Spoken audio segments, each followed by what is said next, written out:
We're all leaning on AI more and more every single day. It's super convenient, right? But is there a cost? Is it kind of chipping away at our ability to actually think for ourselves? So today, that's the big question we're tackling. Is AI making us dumber? All right, let's do a little thought experiment. I want you to picture something with me. Fast forward to, say, 2035. Every single office email you write, AI. That new hit song you're listening to, AI. Students aren't cramming for exams anymore? Nope. They're just getting really, really good at writing prompts. Anything you could possibly want or need, it's just a quick query away. Okay, so maybe that sounds a little over the top, a bit sci-fi, but is it really? I mean, you can see the path we're on, right? And that brings us right back to that huge question. Are we basically automating our own brains right out of a job? To put it bluntly, is AI actually making us dumber? Okay, so to really get a grip on where this whole AI thing might be taking us, we've got to look back a little. Let's see how technology already messes with our brains. Because, this isn't some brand new thing. It's a habit we've been building for a long, long time. Think about the GPS on your phone. I mean, it's a lifesaver, right? But here's the catch. That convenience comes with a hidden price tag. A study back in 2020 found that if you lean on GPS too much, it can actually weaken your spatial memory. That's like your brain's own internal compass. And the scariest part? The people in the study whose navigation skills were getting worse, they had no idea it was even happening. So think about that for a second. If a simple little app for directions can literally change the wiring in our brains, what in the world happens when we start using these super advanced AI tools that are designed to do the heavy lifting, the thinking, for us? And that leads us to this really important idea, thinking of your brain like a muscle.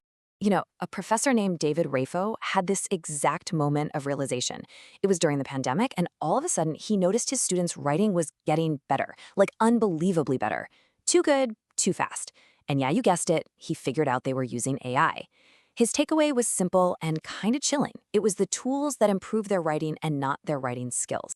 So Professor Ruffo basically said our brains are like any other muscle in our body. You know the saying, use it or lose it? Well, that's exactly what he was worried about, that if we just keep outsourcing our thinking to AI, we could end up with what he called mental atrophy, where our brains just get weaker from not being used. And this isn't just some abstract idea, it's backed by hard science. Check this out. An Alzheimer's researcher, Dr. Anne McKee, she talks about building something called cognitive reserve. It's like building up a buffer for your brain by constantly challenging it. This reserve is so powerful, it can help your brain fight off symptoms of disease by literally finding new pathways around damaged areas.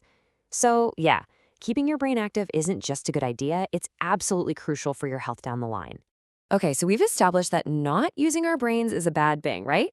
Well, when we start using technology specifically to dodge that mental workout, we get into this thing called cognitive offloading.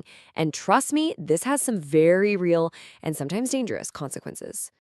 Yeah, cognitive offloading, basically, it's just a fancy term for letting a tool do the thinking for you. And get this, one study found that people who use AI a lot were way more likely to do this, to just let the tech take over. And over time, it actually wore down their ability to think critically and to, trust their own gut. And this isn't just some what-if scenario. This stuff happens. In 2023, in Detroit, police were looking into a robbery. They had some blurry security footage, so they fed it into a facial recognition AI. The AI spit out a match, a woman named Portia Woodruff. So the police go to her house and arrest her. Except there's one huge problem. She was 8 months pregnant. I mean, clearly not out there committing violent robberies. Now, the case, of course, got thrown out. But here's the really wild part. This wasn't a one-off mistake. That same police department is getting sued 2 other times for wrongful arrests based on the exact same flawed AI. It just goes to show you the danger of blindly trusting a piece of tech just because it's the easy button, instead of doing the hard work of, actual investigation. All right, but this problem gets even bigger when you zoom out, because we're not just talking about our individual brains here. The risk is to our entire information ecosystem. Some people are calling this the AI eating itself. See, unlike a calculator, which is always right about mouth, the AI tools we're all using today, they get stuff wrong, a lot. Just look at the absolute mess of Google's AI Overviews launch. It was confidently telling people that Barack Obama was the first Muslim president, that snakes are mammals, and, my personal favorite, that you should eat 1 rock a day. Seriously. This whole thing points to a really dangerous feedback loop that researchers at Oxford are calling model collapse. Here's how it works. and AI starts learning from other AI-generated content online. So it's basically polluting its own food source, right?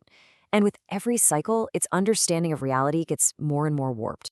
And one of the lead researchers on this said it's shocking how fast this collapse happens. At first, you might not even see it, but pretty soon the variety of information just dries up, and the AI's answers become this weird, repetitive, muddy echo of its own bad data. So that begs the question, right? How much of the internet is already just AI talking to itself? Well, according to one study, it could be as high as 60%. Yeah, 60. So this model collapse thing, it's not some far-off danger. It's probably happening as we speak. Basically, the internet is slowly eating its own tail. And this is all feeding into what's being called the dead internet theory. This idea that the web isn't really a place for human experience anymore. It's just getting filled up with what people call AI slop. Just endless, wrong, low-quality junk. Okay. Before we all panic and throw our laptops out the window, let's just take a breath. It's really important to remember that this isn't the first time a new piece of tech has freaked everybody out. A little historical perspective can go a long way here. I mean, this fear of automation is ancient history, really. Back in 1979, when the first spreadsheet program, VisiCalc, came out, accountants were panicking. They thought their jobs were about to go extinct. But what actually happened? It didn't replace them. It became one of the most powerful tools they'd ever had. And this is a perfect example. Even the simple calculator caused an uproar. This picture from a newspaper in 1988 shows teachers protesting. They were demanding that kids learn the basics of math first before they were allowed to just punch numbers into a machine. See, their point wasn't to ban the tool, it was to make sure it didn't replace a fundamental skill. And that's really the key here, isn't it? We have to understand what these AI tools actually are. There's a computer science professor, Thomas Dietrich, who put it perfectly. He said they aren't knowledge bases. They're statistical models of knowledge bases. What does that mean? It means they don't actually know anything. They don't understand truth. They're just incredibly good at guessing the next word in a sentence based on patterns. So at the end of the day, no matter how crazy advanced AI gets, the lesson is the same one we learned with a calculator. It's got to be a tool that helps us think, not a replacement for thinking. Our ability to think for ourselves, to have real experiences, to actually understand the world, that's what makes us human. I think, therefore I am. The real question is, for how much longer will you choose to be?